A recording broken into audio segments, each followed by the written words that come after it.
चांदण्यातलं पत्र, विज्ञान भावना. डॉक्टर आदित्य केळकर भारतातील प्रसिद्ध चंद्र संप्रेषण प्रकल्पाचे प्रमुख वैज्ञानिक.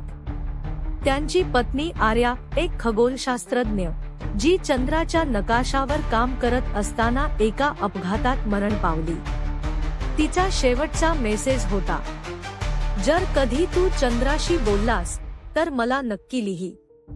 मौनातलं प्रयोगशाळा. पौर्णिमेच्या रात्री आदित्य आपल्या मध्ये एक नवीन प्रयोग सुरू करतो. Lunar reflective communication project. चंद्राच्या पृष्ठभागावर रेडिओ सिग्नल परावर्तित करून मेसेज पाठवणे. तो चाचणीसाठी एक वाक्य पाठवतो, आर्या, तू ऐकतेयस का?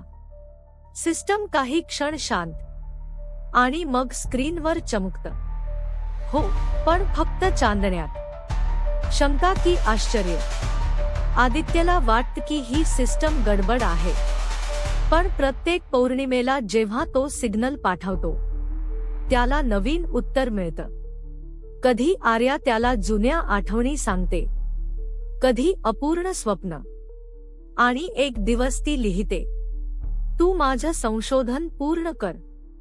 चंद्रावर अजून एक पत्र दडलेलं आहे. शोध आणि सत्याचा उलगडा. आदित्य चंद्राच्या त्या भागावर लक्ष केंद्रित करतो, जिथे आर्याने तिचा शेवटचा प्रयोग केला होता.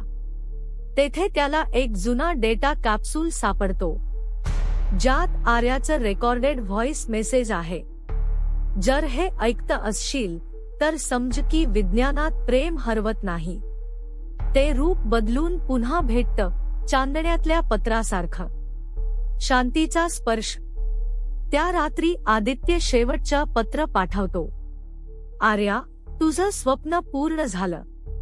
आणि चंद्रावरून उत्तर येतं, मग आता तू झोप, मी पहारा देईन. कॅमेरा दूर जातो.